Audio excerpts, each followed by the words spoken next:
누가복음 3장 21절부터 23절까지 말씀이에요. 주보를 참조하십시오. 우리 같이 교독하도록 하겠습니다. 백성이 다 세례를 받을새 예수도 세례를 받으시고 기도하실 때에 하늘이 열리며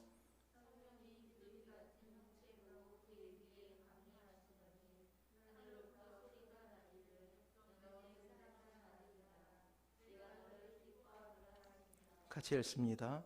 예수께서 가르치심을 시작하실 때에 30세쯤 되시니라. 사람들이 아는 대로 요셉의 아들이니 요셉의 위는 헬레요. 아멘. A.W. 토저라고 하는 아주 유명한 영성가가 있어요. 그분이 이런 말씀을 했어요. 한번 마음에 새기면서 한번 들어보세요. 하나님의 자녀들에게 우연이란 있을 수 없다. 하나님의 자녀들은 단지 이미 약속된 길을 걸을 뿐이다. 돌발적인 사고가 일어나거나 불행이 그 길을 가로막을 수 있다. 하지만 불행이란 것도 사실은 겉보기에 불행으로 보일 뿐 실상은 불행이 아니다. 다만 우리가 하나님의 섭리의 비밀스런 참뜻을 읽어내지 못하기 때문에 그것을 불행이라 여기는 것이다. 사랑하는 성도 여러분, 이 말에 동의를 하십니까? 여러분들의 지나온 날을 한번 돌이켜 보십시오. 우리의 인생은 기쁘고 행복한 일들보다 어쩌면 눈물과 한숨으로 보내었던 시간들이 훨씬 더 많지 않나 생각해 보게 된다라는 거예요. 뒤돌아보면 한숨이 지배하는 삶이었고 믿음, 섭리, 물론 교회를 다니지만 그럼에도 고통 가운데 있게 되면 믿음과 섭리라는 이 단어는 어느새 우리의 인생에 생각이 나지 않는 낯선 이국어와 같을 때가 너무나 많다라는 거예요. 자, 성경을 보면 태어날 때부터 불행을 안고 태어난 그런 사람이 있어요. 그는 가장 열악한 환경 가운데서 태어나게 됩니다. 어머니가 여행 도중에 갑자기 산통이 왔어요. 방을 잡지 못하자 겨우 마련된 마구간에서 아이를 낳게 됩니다. 그래요, 그 아이는 그곳에서 태어나게 된 것이죠. 그 불결한 마구간에서 인생의 첫 장을 열게 되는 거예요. 청소년기는 참으로 불행하다 아니할 수 없습니다. 아버지가 일찍 요절하게 되었어요. 어머니는 청산과부였고 가족을 부양할 능력이 없어요. 아빠 어깨 넘어 배운 목수질이 어머니와 많은 동생들을 부양할 수 있는 유일한 방법이었습니다. 청소년기는 늘 노동으로 시달린 그야말로 소년 가장이었죠. 이제 청년의 때 그는 골고다라는 언덕에서 강도 2명과 함께 당시 가장 참혹한 형벌이라 할 수 있는 십자가에 달려 죽게 됩니다. 아버지와 같이 요절하게 된 것이죠. 자기를 따랐던 많은 제자들은 어디에 갔는지 보이지 않아요. 그리고 사랑하는 제자에게 배신을 당한 채로 벌거벗겨져서 십자가에 매달리는 참으로 잔인한 형벌 가운데 있게 된 것이죠. 너무나 일찍 이 세상에서의 삶을 마감하게 됩니다. 더욱 놀라운 것은 이 모든 불행이라 여길 수밖에 없는 일들은 그 사람이 태어나기 전부터 정해진 거예요. 그 모든 것을 다 알고 있었고 또 이 땅에 태어났으며 또 죽게 된 것이 그렇습니다. 사랑하는 성도 여러분, 이미 알고 계시죠? 그분이 누구예요? 예수님이셨어요. 이 땅의 불행이라는 이름과 너무나 가까운 분, 바로 우리가 너무나 사랑하는 그분이 이 땅에서 어떠한 발자취를 걸어가셨는가를 그렇게 우리에게 보여주고 계시는 것이죠. 예수님은 이제 이 땅에 소망이 없는 사람들을 위해 역사의 무대로 나타나신 거예요. 이스라엘의 현실 속으로 들어옵니다. 무려 30년간의 기나긴 세월들을 그렇게 고난 가운데 살아오셨던 거예요. 목수의 아들로 인생의 가장 밑바닥에서 사람들과 함께한 삶 아닙니까? 주님 단 한 번도 쉼 없이 그렇게 달려오셨죠. 그리고 철저하게 사람이 되어 이 땅에서 고난과 슬픔을 당하는 이들과 공생의 3년, 마지막 3년을 살아가시게 된 거예요. 무려 30년을 그렇게 그 공생의 3년을 위해서 준비하셨습니다. 철저하게 인간이 되어서. 놀라운 것은 6일 동안 이 세상을 말로 창조하셨던 그 하나님께서 이제 이 땅의 죄인들 구원하기 위해서는 무려 30년간의 시간들을 준비하셨다라는 놀라운 사실이에요. 이제 주님의 공생애가 시작되는 그 시점을 오늘 누가라는 사람은 누가 복음을 통해서 상세하게 서술해 나가고 있어요. 그리고 그 순간 주님은 자신의 죽음을 예비하기 위해 먼저 태어난 세례 요한과 만나고 있음을 우리에게 보도하고 있죠. 저자 누가는 누가복음 3장을 통하여 예수님의 공생애 이전 세례 요한을 역사의 뒷무대로 퇴장시키고 예수님을 부각시키고자 해요. 우리가 잘 아는 대로 이 누가라는 사람은 두 가지 직업을 가지고 있었어요. 첫 번째는 의사였어요. 굉장히 냉철한 이성을 가지고 있는 사람이었죠. 그리고 역사가였어요. 증거가 아니고는 믿지 못하는 사람이었다라는 거예요. 그래서 추적하기 시작합니다. 세례 요한은 예수님보다 사역에 있어서는 6개월 먼저 이 세상에 태어나서 그리고 먼저 사역을 하게 되었죠. 그런데 1년간의 공생의 기간은 이제 겹쳐지는 시간이라고 다들 이야기를 해요. 그리고 그 역사적인 만남이 바로 예수님께서 이 세례 요한에게 세례를 받으신 오늘 그 장면이라고요. 우리는 오늘 본문 21절을 통해 주님께서 그 세례에 동참하셨음을 확인하게 됩니다. 자, 우리 21절 말씀을 같이 한번 읽어볼게요. 21절 같이 읽습니다. 시작. 백성이 다 세례를 받을새 예수도 세례를 받으시고 기도하실 때에 하늘이 열리며. 자, 그런데 오늘 본문은 예수님의 등장에 대해서 이렇게 이야기해요. 백성들이 다 세례를 받을새. 많은 사람들이 이 세례 요한에게 세례를 받기 위해서 줄을 선 그 상태를 의미하겠죠. 누가는 매우 건조한 어조로 주님께서 세례를 받으시는 바로 그 장면을 묘사하고 있습니다. 특별한 것도 없어요. 백성들이 세례를 받을 때 그 가운데 서 계신 주님의 모습이 보이고 있는 것이죠. 아마도 당시 세례 요한의 인기를 생각할 때 세례를 받으러 기다리는 사람들의 행렬은 매우 길었을 거예요. 아마도 1시간 내지 2시간은 지나야지 자신의 차례가 돌아와서 세례를 받을 수 있을 것이에요. 그런데 놀랍게도 주님께서 그 지리한 시간을 기다림으로 서 계셨다라는 사실이에요.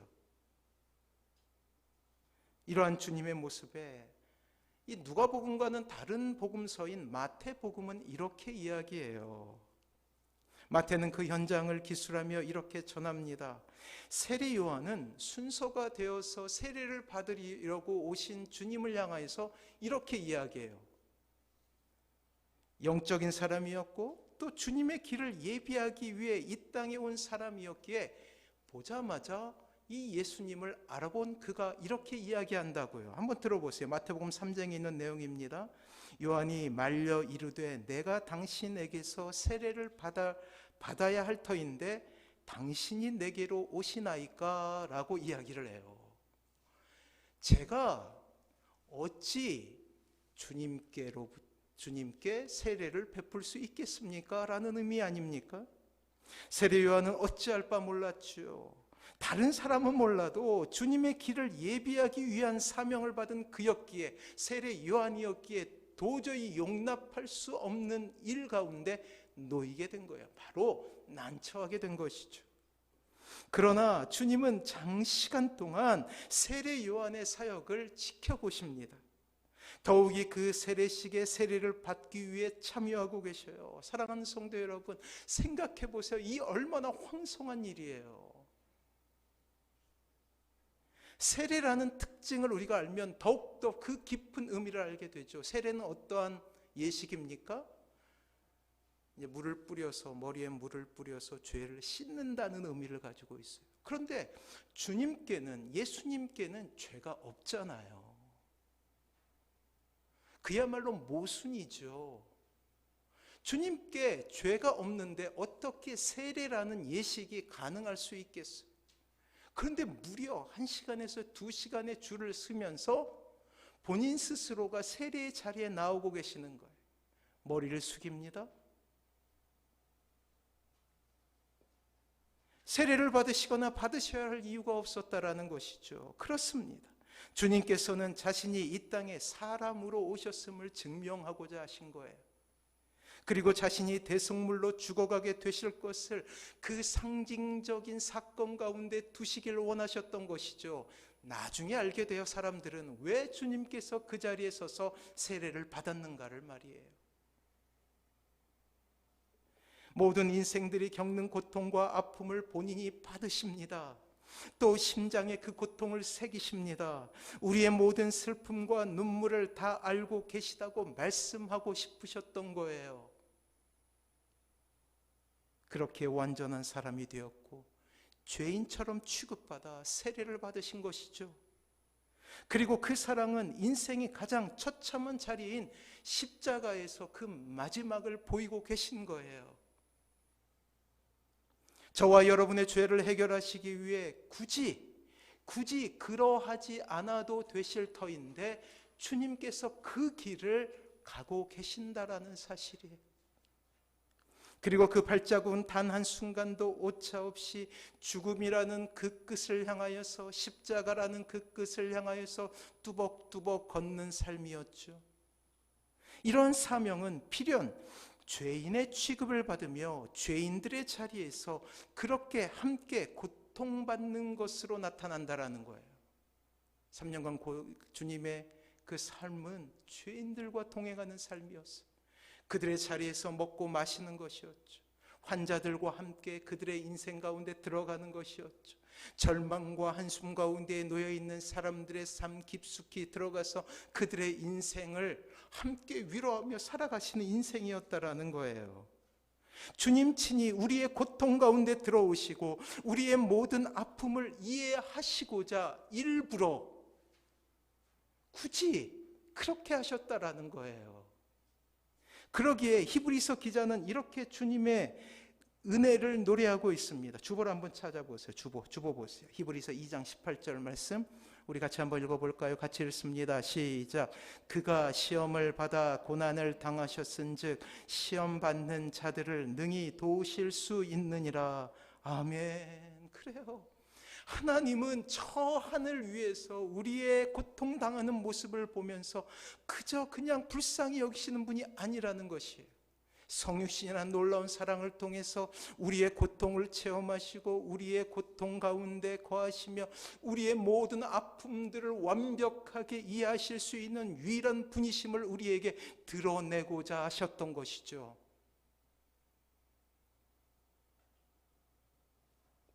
바로 우리의 삶에 직접 오셔서 임마누엘의 하나님이 되시고 우리의 아픔을 자신의 발로 안으시며 함께 애통하시는 세상적인 기준으로는 말로 표현할 수 없는 사랑을 우리에게 주시는 분이에요. 세상에 신이라는 개념이 있잖아요. 여러 종교가 있잖아요. 그 종교의 핵심은 이거예요. 화를 당하지 않기 위해 신을 달래는 거예요. 그래서 구슬을 하는 것이죠. 시주를 하는 것이죠. 화가 미치지 않기 위해서 내가 어떠한 공을 드리는 거예요. 제사제도도 그런 것 아닙니까? 그러나 우리가 믿고 있는 예수님의 그 사랑은 완전히 달라요. 하나님께서 이 땅에 오시는 거예요. 우리가 똑같은 몸을 입고 있어요. 배고프면 배고픔을 느껴요. 많은 노동을 하게 되면 근육통이 생긴다고요. 똑같이 눈물을 흘렸어요. 왜요? 일찍 돌아가신 아버지로 인하여서. 노동 가운데 힘들었죠.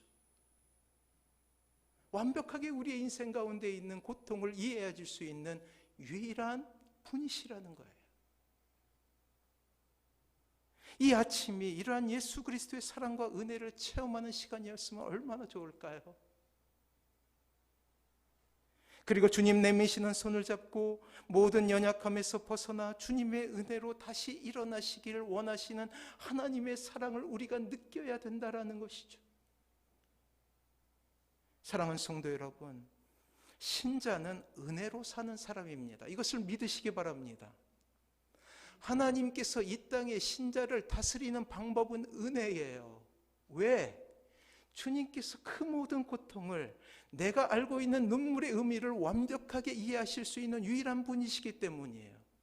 그래서 신자는 은혜로 사는 사람입니다.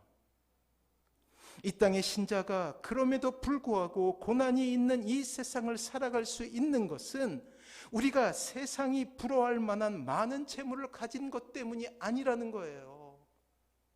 많은 사람이 우리에게 머리를 조아리며 존경을 표하는 명예를 가진 것 때문이 아니라는 거예요. 높은 지위에 올라 세상을 호령하는 이유가 있기 때문에 이 세상을 살아가는 것이 아니죠.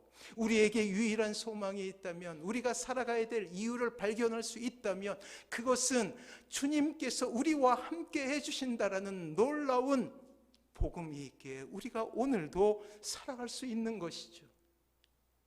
그렇습니다. 이 모든 것이 없고 오히려 이 세상에서의 삶이 눈물뿐이라 할지라도 우리가 살아갈 수 있는 힘은 주님 우리와 함께 하시고 우리의 아픔을 완벽하게 이해하시며 장래의 은혜로 우리를 돌보시기 때문이, 우리만 돌보실 뿐만 아니라 사랑하는 자녀들의 인생 가운데 개입하셔서 하나님의 그 놀라우신 사랑을 보여주신다라는 장래의 은혜가 있기 때문이라는 거예요. 언젠가 우리는 주님을 다시 만나게 되겠죠. 그때 주님은 우리를 안아주시면서 이렇게 말씀하실 거예요. 착하고 충성된 종아, 내 아들아, 내 딸아. 사랑하는 성도 여러분, 오늘 우리를 살아가게 하시는 하나님의 은혜가 있습니다. 그렇게 우리는 과도한 슬픔이나 과도한 좌절 가운데 빠지지 말아야 된다라는 거예요. 물질 때문이 아닙니다. 명예 때문이 아닙니다. 우리를 지켜주는 누군가 있어서가 아니라는 거예요. 주님이 계시기 때문에, 주님께서 우리에게 베풀어 주신 은혜가 있기 때문에 오늘 하루를 인내하며 또한 용기를 내며 살아가야 된다라는 거예요. 이 은혜 가운데 거하시는 사랑하는 모든 성도님들 되시길 주님의 이름으로 축원합니다. 그래요, 믿으세요. 또한 오늘은 누가는 역사가답게 인간의 역사 가운데 켜켜이 쌓여있는 은혜를 마치 광부가 곡괭이를 가지고 금을 캐내듯이 캐내고 있어요. 이제 우리가 읽은 본문 21절, 22절, 이제 23절에 가면 그때부터 이제 23절부터 계속해서 족보가 나오거든요. 예수 그리스도의 사람 되심에 대한 누가의 관심은 이어지는 예수님의 족보로 더욱더 구체적으로 나타나게 된다는 거예요. 이미 말씀드렸듯이 누가는 두 가지 직업이 있다고 해요. 첫 번째는 의사, 두 번째는 역사가. 그렇게 예수님께서 이 땅에 사람이 되셨다는 것은 그에게서 충격이에요. 원래 의사, 역사가로서 한 개인으로 보면 믿을 수가 없는 일이에요. 하나님이 사람이 되셨다고? 못 믿어. 이성적인 사고로는 믿을 수가 없는 일이에요.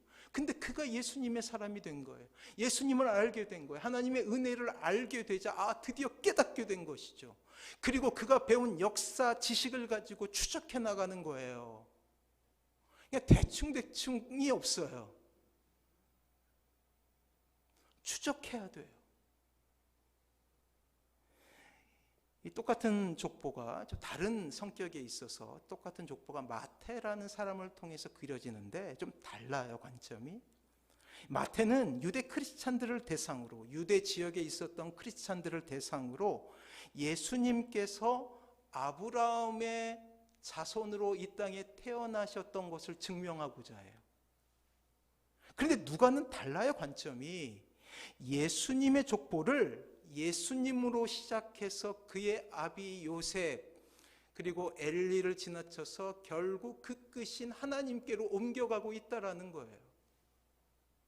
마태는 유대인을 위해서 그렇게 차분히 하나님으로부터 유대 민족 면면에 흐르고 있는 유대 민족을 향한 은혜와 사랑을 표현하고자 했다면, 누가는 하나님이 이 땅에 사람으로 오셨음에 대한 경이로움을 표현하고자 했던 거예요.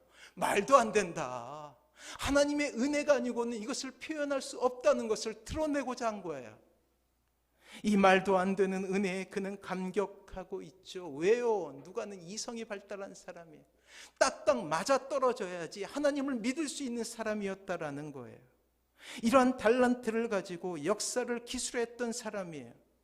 인간의 역사에 하나님이 직접 오신 이 말도 안 되는 사건들을 추적하다 보니까 예수님으로 시작해서 요셉으로 옮겨가고, 요셉으로 시작해서 엘리로 옮겨가고, 그 끝에 아브라함과 아담과 하나님을 발견하게 된 거예요.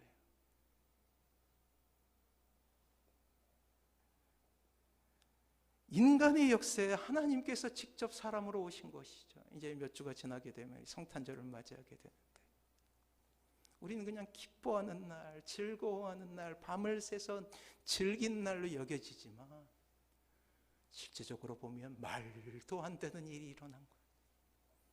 하나님께서, 영이신 하나님께서 육신을 입고 오셨죠. 육신을 입고 오실 뿐만 아니라 이 땅에서의 삶은 처절하고 마치 우리의 인생과도 같았다라는 사실을 우리에게 보여주고 있다라는 거예요. 임마누엘이라고 그러지 않습니까? 그것도 죄로 인하여 고통당하던 인간에게 원죄의 굴레를 끊어버리기 위해서 직접 십자가에 자신의 몸을 던지고 제물이 되신 거예요. 당시 가장 잔인한 사형틀인 십자가를 통해서 말이에요, 신의 세계와 인간의 세계가 맞닿아 큰 사랑을 이루고 있는 것이죠. 십자가가 그렇잖아요. 사람의 세계와 신의 세계가 만나서 큰 사랑이 이루어지는 그런 놀라운 현장. 흥분한 거예요, 누가는. 상상할 수 없는 그 사랑을 생각하면 누가는 이름을 부르기 시작합니다. 요셉의 이름을 부릅니다. 그의 아비 헬리의 이름을 부릅니다. 그의 아비 맏닷을 부르고, 그리고 레위를 부릅니다. 역사가인 누가는 차례차례 그 이름을 부르며 은혜의 강의 원류를 찾아가고 있다라는 거예요. 이렇게 이름을 하나하나 적어가면서 아마도 그의 눈은 젖어 있었을 거예요. 냉철하고도 이성적인 사람인 누가는 그렇게 이름을 적어가면서 하나님의 은혜를 생각했던 것이죠. 눈시울이 붉어져서 이내 눈물이 와락하고 왈칵하고 쏟아지기 시작합니다. 기라성 같은 믿음의 선진들의 이름을 부르며 하나님의 은혜를 보았겠지요. 그리고 위대한 왕 다윗을 지나 믿음의 조상이었던 아브라함을 발견하게 되었고, 그리고 이내 모든 민족의 조상이었던 아담의 이름을 불렀고, 그 아담의 이름을 통하여 드디어 하나님의 이름을 발견하게 된 거예요. 원죄가 시작되어 하나님과의 관계가 끊어진 그 슬픔의 이름을 부른 다음에 하나님의 이름을 드디어 불렀을 때 그는 하나님의 놀라우신 은혜로 무릎을 꿇고 그 사랑을 노래하지 않을 수 없었다라는 거예요. 이내 떨리는 목소리로 하나님의 이름을 부르죠. 그 위는 에노스요, 그 위는 셋이요, 그 위는 아담이요, 그 위는 하나님이시니라. 하나님이시오. 인간의 역사 그 어디에도 은혜가 담기지 않은 것이 없었다라는 거예요. 사랑하는 성도 여러분, 반대로 여러분들의 인생 가운데 한번 적용시켜 보세요.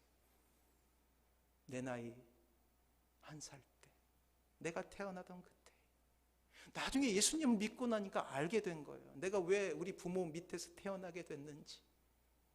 하나님께서 10살 때 그 사고 가운데서 나를 어떻게 지키셨는지, 나중에 예수님을 믿고 난 20살 때 그 즐거웠던 시기에 어떻게 하나님께서 나를 그렇게 사랑하셨는지 깨닫게 되는 거예요. 나중에 30살, 나의 나이 30살 때 그렇게 지독하게 외로움 가운데 있었는데, 고독 가운데 있었는데, 그때 나와 함께 하신 하나님이 느껴지는 거예요. 고통스러운 그때에 눈물 나는 그 현실 가운데에서도 하나님은 나를 버리지 아니하고 하나님의 자녀 삼아주시기 위해서 나를 지키셨구나라는 놀라운 감격이 느껴지는 거예요. 사랑하는 성도 여러분, 이것이 주님의 사랑입니다. 우리가 이해할 수 없다고 해서 은혜가 사라지는 것이 아니라는 거예요. 면면이 우리의 인생 가운데, 면면이 우리의 역사 가운데 주님의 사랑은 있었고, 또한 앞으로도 우리를 지키실 것이라는 놀라운 은혜를 누가는 역사 속에서 발견하게 되었고, 우리 또한 우리의 인생을 통해서 그렇게 누가처럼 고백할 수 있어야 된다라는 거예요. 나를 사랑하신다, 나와 함께 하신다, 나를 떠나지 않으신다 라는 놀라운 사랑을 말이에요.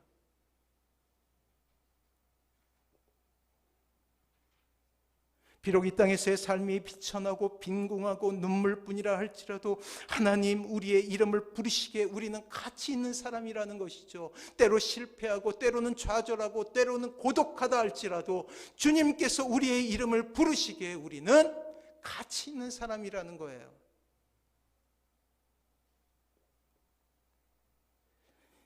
인생을 연극으로 비유한 어떤 목사님의 고백을 들었어요. 인생은 연극인데 단막극이 아니라는 거예요. 연극에서 한 장면이 끝나면 불이 꺼지게 되죠. 그리고 요즘에 이제 그 뮤지컬 같은 경우에는 무대 전체가 돌아가기도 하더라고요. 어떤 장면에서 이렇게 막 주인공이 울어요. 눈물을 흘려요. 실패했어요. 좌절했어요. 아주 처참한 환경 속에 있어요. 근데 그 장면이 딱 끝나게 되고 이제 다음 막으로 지나가게 되면 분위기가 바뀌죠. 햇빛은 비치고 드디어 소망이 생겨서 기뻐 뛰며 노래하는 한 사람의 주인공을 보게 된다라는 거예요.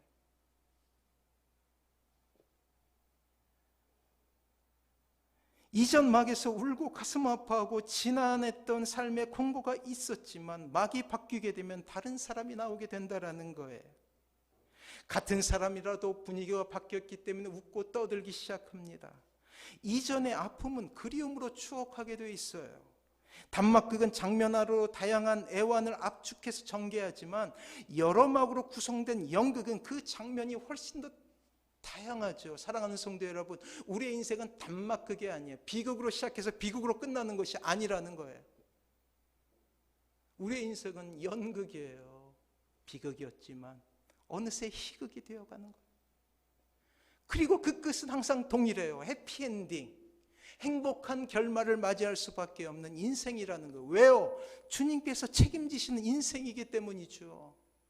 사랑하는 성도여, 왜 그렇게도 가족들의 반대가 있지만 신앙생활 하십니까? 우리는 알고 있잖아요. 주님께서 함께하는 인생이 얼마나 행복한 인생이고 우리의 인생을 걸어도 아깝지 않은 인생임을 우리는 알고 있기 때문 아닙니까? 그래요. 그리고 그 끝은 해피엔딩임을 우리가 알고 있기 때문에 그렇게도 멸시당하면서도 그렇게 교회 나와서 주님을 예배하고 섬기는 것 아닙니까? 그래요.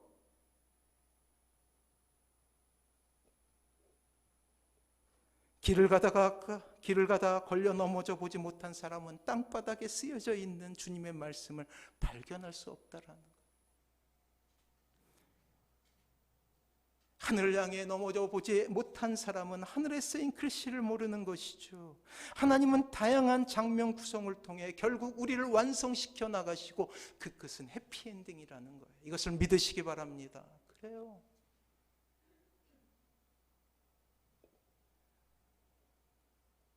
사랑하는 성도 여러분, 인생은 결코 단막극이 아니에요. 신자의 연극은 결코 비극인 채로 끝나지 않습니다. 우리의 연약한 눈은 항상 인생을 비극으로 본다는 데 있어요. 그로 인하여 때로 모든 것을 잃는 것처럼 좌절하고 절망하죠. 이것이 우리의 연약함 아닙니까? 하지만 우리의 인생에 이제 변수가 생겨서 변수. 그것은 우리가 아무 공로 없이 하나님을 알게 된 것이고 하나님의 자녀가 된 은혜 때문이죠. 그래서 신자는 은혜로 사는 사람이라는 거예요. 아무런 자격이 없지만 우리가 주님의 사랑을 알게 되었습니다. 십자가의 은혜로 생각하는 놀라운 기적을 경험했다라는 것이죠. 하나님은 우리의 인생에 호련히 찾아와서 의미 없는 인생을 의미 있게 만들어 주셨다라는 거예요. 이 놀라운 사랑이 이미 여러분들에게 임했습니다. 그것을 믿으시기 바랍니다. 여기에 신자의 소망이 있는 거예요. 그래서 믿음이 중요해요. 믿음이. 은혜를 기반으로 한 신자의 소망은 결코 일시적인 것이 아니에요. 그냥 얼렁뚱땅 이 고비만 넘겨야지라는 마음으로 주님을 믿는 것이 아니라는 거예요. 얄팍한 믿음이죠, 그것은. 우리의 인생이 결국 하나님의 손에 붙들릴 때 해피엔딩이라는 그러한 아름다운 끝으로 이어진다는 것을 믿고 쭉 가는 거예요.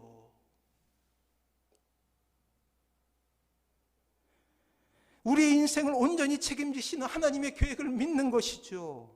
이 땅에서의 삶이 끝이 아니라 저 하늘나라에서의 삶이 있음을 고백하며 나아가는 것이 신자의 인생이라는 거예요.